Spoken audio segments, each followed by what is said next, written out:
Hi, this is Jeff Rels back with the Pass Rules Education Alliance. Today I'm here with Nathan Williams. He is one of 12 candidates for the Pass Rules Joint Unified School District Board of Trustees. And Nathan, thank you for joining us this morning. And Oh, my if you would just kind of give us a brief introduction of who you are and what you do. sounds good. As you introduced myself, I'm Nathan, and I'm a parent and family man here in Paso. I grew up here, went to Paso High. I'm currently a firefighter down in San Luis Obispo, and probably been doing that for 20 years now. Beyond that, like I said, I'm a parent of four kids. Actually, I have a second grader, my son. I have a sixth grader, three daughters, sixth, eighth, and ninth. That's a big deal for me. And excuse me, sorry. And for me, beyond that, I'm actually just somebody that's really passionate about being involved, really passionate about uh, helping my kids have the best upbringing that I can, giving them a foundation that they deserve, a foundation that I was given by my father, and really just passing that on. So that's kind of what led me to here and wanting to finally take up that encouragement that I've gotten from so many to run for the school board. Yeah, something that we have in common is both of our fathers Yeah, were are kind of icons at the high yeah, school, and so very much so. um, yeah, when I was in high school at Paso Robles, your father Greg was one of almost everybody's favorite teacher, Yeah, and his honors government class was just amazing, and the energy put in there, and so from it's it's gratifying to see your involvement. mm, And I had a child at Flamson, and you were their PTA president, and you did a totally. great job. And Uh, so I appreciate that. Um, so we'll kind of get into some of the bigger issues and kind of take them where you want to go with it. But um, one of the things that's happening right now is there is it partially, I think, to save funds for the district, is there's a 7-Eleven commission in place right now, sure. trying to figure out what to do with excess property and potentially even close a school. Um, Mm, and there's some details on that, but just overall, uh, what's your thoughts on that? Do you think, without having all the information, yeah, obviously, yeah. uh, do you have any thoughts on that, on what it would be like if we had to close one of the schools? Yeah, I do actually. It's tough because there's so many different aspects that impacts. I absolutely understand the financial side of it. I understand that there are tough decisions that sometimes have to be made that are not ideal, and that's going to happen. That is going to happen, and I hope that always, more so moving forward, that they're done with transparency. That's something that I'm really big on. But as far as the actual school itself being closed, that one to me is something that we really, really have to be very transparent on and very thorough with, because it's not just a matter of budget. It's not just a matter of saying, well, it's going to save this dollar amount.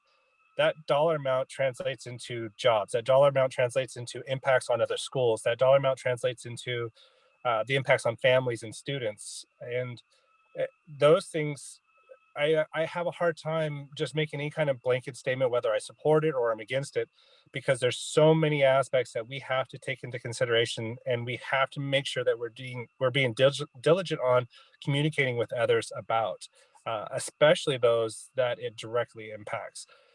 So I know that the 7-Eleven committee, I think, has met three times so far. So it's still really just kind of getting rolling. I mean, obviously, your first time meeting is really just introductions and going from there. And now, as they meet, they're going to be talking about, they're going to get more details and get really into the thick of things. And that will really have a big impact on hopefully the decisions moving forward. But I hope with that we see a lot of that too, a lot of that communication and sharing of that information of why any thought process, any direction that they're kind of going or might want to go or might want to take us is happening. Great. And then something I think is would also be kind of near to your heart is kind of the role of parents in the district, particularly parent involvement. Yeah. Uh, do you? I'm assuming that you consider that to to be an important aspect of what makes a district thrive. Yeah, Um, and so could you speak to that? I would love to. I'm that absolutely is something I'm very passionate about. I think one of the reasons why I'm running is because I am that parent. I'm there are people running that have great qualifications. They have degrees, they have lots of years experience, maybe business, maybe education, maybe other things. But that doesn't limit, or that shouldn't limit what our board reflects and sees. I am a parent. I'm just like everybody else out there. The questions that I'm going to have, the questions I'm going to ask, are questions that every other parent out there that's not in the thick of it is going to ask. The one thing that kind of separates me from a lot of those parents, though, is that I have been very involved. My wife is very supportive. She knows how ridiculous I am with the amount of involvement that I do. Like you shared, I am the PTO president for Flamson, which I'm excited about. It's been a challenge. It's been fun, but it's something where I believe that we don't have to be done as parents. I know that PTAs in elementary schools are very, very ramped up. They do a lot of amazing and wonderful things, and it's exciting to be a part of it. I try to help encourage dads get more involved too, because we get a lot of moms that are amazing and fantastic. So it's fun to show that there's still so much opportunity for the rest of us to get out there and get involved and be a part of it too. But then once we get to junior high, we realize that kids are getting older. They're getting a little more independent, and of course, as they get to high school, it's even more so. But I don't feel like we have to be done. So as far as parental involvement, I think it's huge. It's our tax dollars out there. It's our kids. It's something that we can make such a huge impact on and have such a huge voice with. And I want to use this platform as a way to encourage that and promote that and allow others to see that and hopefully feel comfortable joining me. Nice, thank you. And then let's talk briefly, somewhat tangentially to the financial situation, Okay. which I'm sure your kids have been in school for a while, like mine have.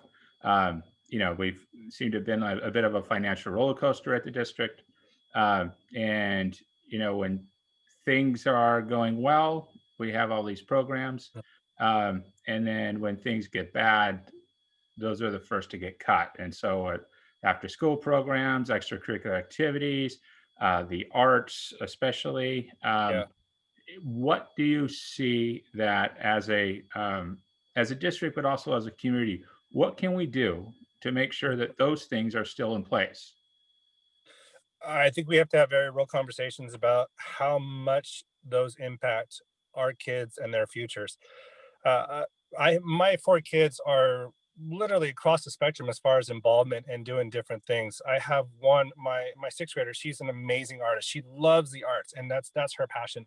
My eighth grader, she's amazingly gifted as an athlete, and that's something that when she gets going with it, she excels, and it's fun. It's really exciting to watch.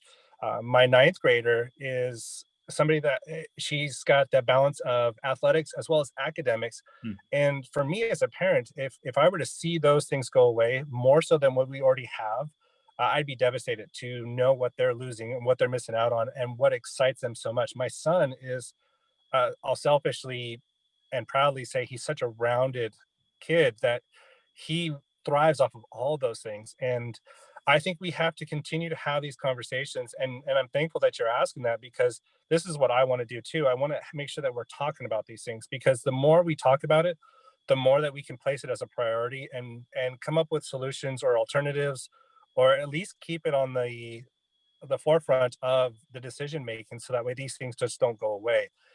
We have to have that parental involvement. We have to have, it can't just be an administrative decision. It can't just be a union decision. It can't just be other stakeholders that make these sole decisions, because these impacts go beyond just any one faction that's out there. So the more that we can get people involved, the more that we can get people to believe that the efforts being made are worth supporting, the more that we're going to be able to do with that. So I feel that in order to help keep that going and to help support these things like arts, athletics, things like Pride, or other things that are great programs out there, we need to make sure that we are getting people in the thick of it, aware of it, talking about it, and making it a priority. And speaking of being in the thick of something, Yeah. we're in the middle of this unparalleled, unprecedented um, pandemic 2020. in 2020. And so, we recently, the district approved at least a roadmap of how to get kids back into the classroom. Yeah. With the younger kids at the end of the month, kind of graduating into for the high school, I believe in January. Um, Yeah. you have a somewhat unique perspective because you are also a first responder, and Yep. so I'm assuming you've had to deal with some of this on your job as well. Quite a bit. Do you have kind of a overall opinion on what was planned? Do you have concern, or do you just? But also the other half of the toll that this is taking on our kids, and so Yeah. just overall your impression of where we are and how we could move forward. Yeah, I do. And that's again, I'm a very much, I try to be a realist with things. I try not to be so passionate about one side or the other or one issue or another. I try to look at it and try to balance it.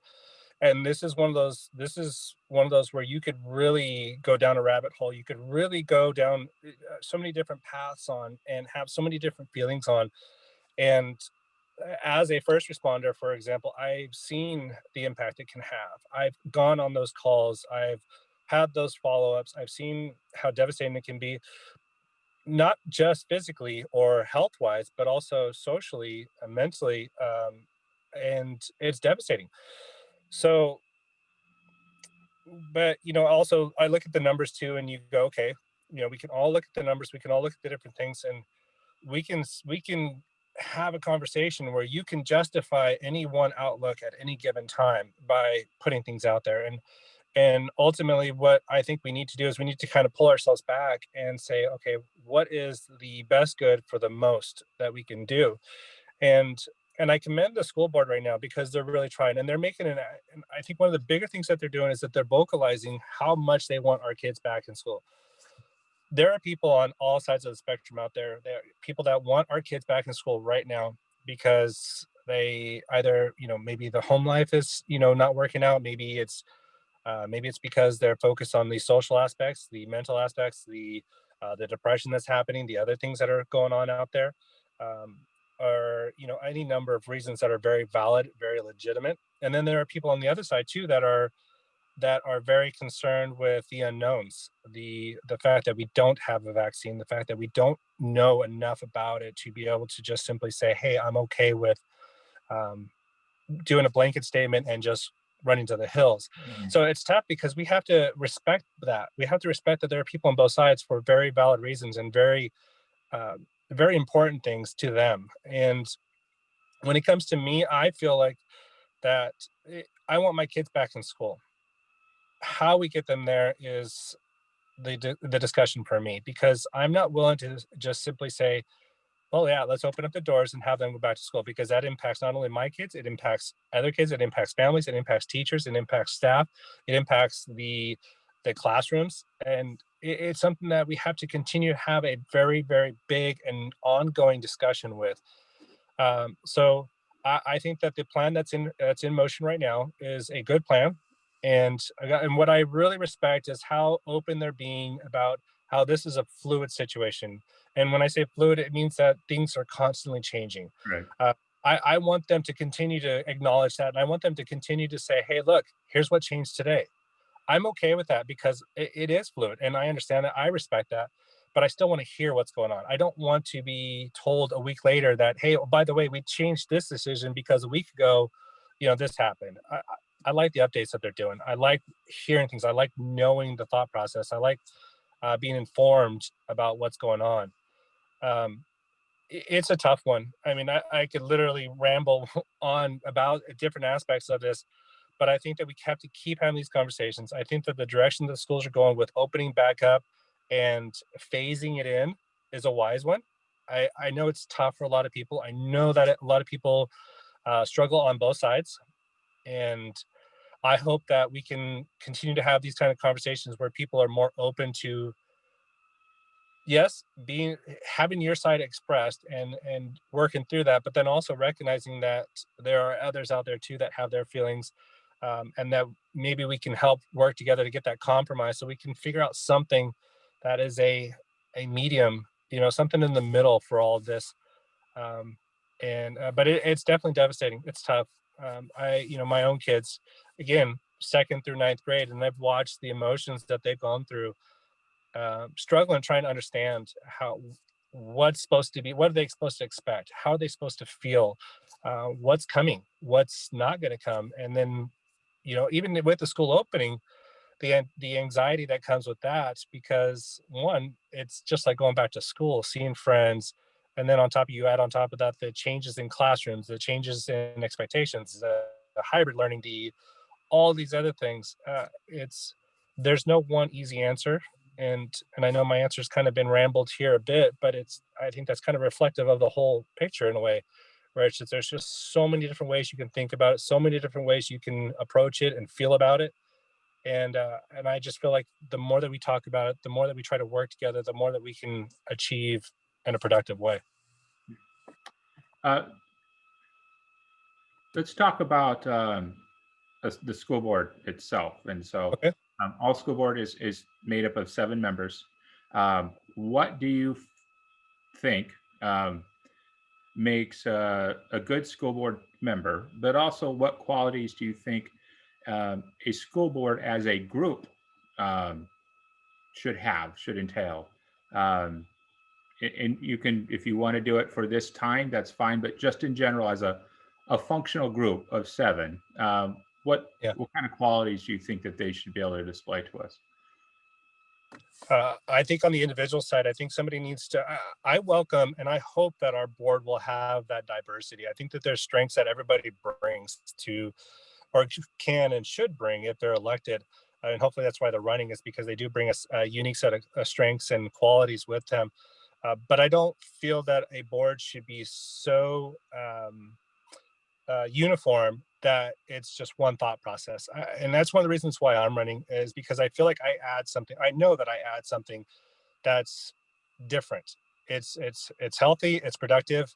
I'm open to different views. I'm open to hearing things, learning things, but I'm also willing to take a stand and say, this is how I feel about this because of these reasons, and this is what I want to do with that. I feel as a board, the the overall goal should always be, the overall mindset should always be, what is best for our kids.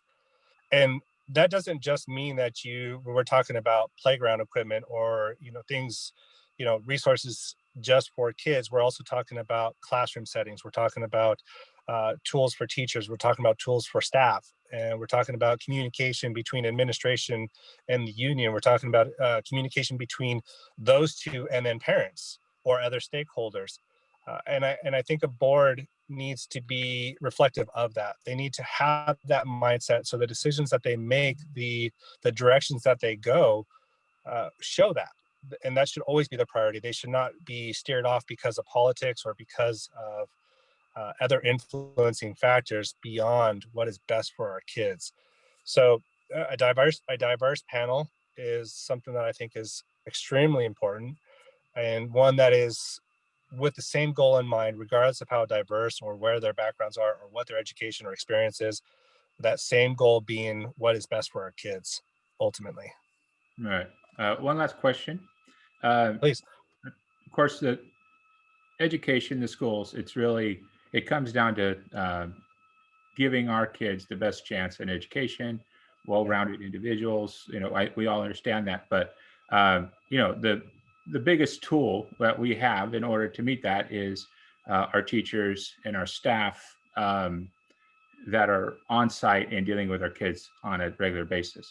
Ideas on recruiting, retaining our staff once they're there. How do we support them, and how do we show our gratitude? I love that question. My biggest thing, I think, is, and I've said this before in so many different ways, but it boils down to communication. I want to be able to talk to them. I want to hear from them, not just the union themselves, but individuals within, teachers, staff, the administration, all of them, because the more that we hear their voice, their feelings, the more that we're going to be able to direct exactly what you're asking about right now. If I go out there and I pretend to assume that I know what it is that is best for everybody, I'm largely going to be missing what maybe somebody's feeling or what somebody could be wishing that they saw or maybe lacking in other areas. And so I think that the more that we talk to them, the more that we're going to recognize their needs, their desires, their wishes, and maybe even and hopefully even their complaints about or things that need to be fixed, changed, or done differently. The more that we can do that, the more that we can change the environment and that kind of relationship with them, I think the more that they're going to feel like they're invested in, their priority.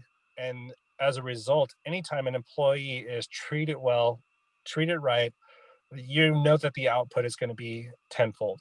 And if we can do that, it's just going to reciprocate on down to our kids. And that to me is important.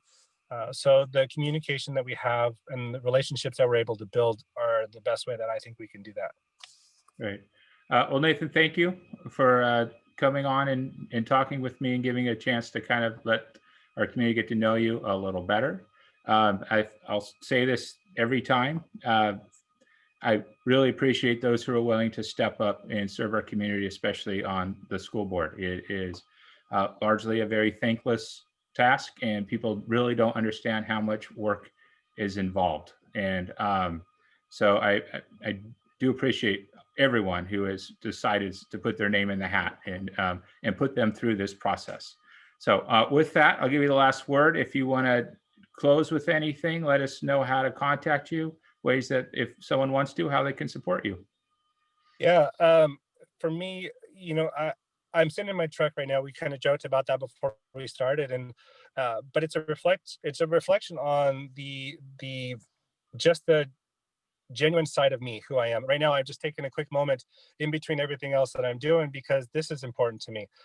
I'm running because I want to be there for my kids. I want to make decisions that impact my kids' future, and selfishly, by doing that, I get to impact other kids, and I get to impact the foundation that they're being given by teachers, by staff, by the administration, by our pastoral schools, and that's an amazing opportunity. Um, I am appreciative of the experiences that I've gotten from this, and I have absolutely loved what I've been able to do over the years. I won't stop anytime soon. I'm proud of the sacrifices my family has made and continues to make. I think I bring all that in a unique way to this opportunity here. Um, I know we have it's a small window to to earn people's trust and to earn people's votes. And in the end, I'm not looking for votes as much as I'm looking for that trust and earn that people's respect and the ability for them to want to join me and changing things. Because the more that we get involved, the more that we're going to make an impact. And so many people are frustrated right now. They're worried. They're stressed at home because of 2020. They're stressed at home because of COVID. But then also when it comes to our school system, they're unsure. And I want to change that. I want to help change that. And hopefully this is one way to do that. I'm always available for questions. I'm always available to have a conversation. I've had the privilege of meeting with several people recently. They asked me to come up and just talk with them, and I was more than happy to. And I hope that if given the opportunity, I'll do that again. And then certainly, if I'm elected, I'd really like to continue doing that all the way down to the student level. So I keep that open to everybody. And I thank you, Jeff, very much for your time, very much for this opportunity, and all that you're doing. Right. Well, again, thank you. And we will talk to you soon. Thanks, Jeff.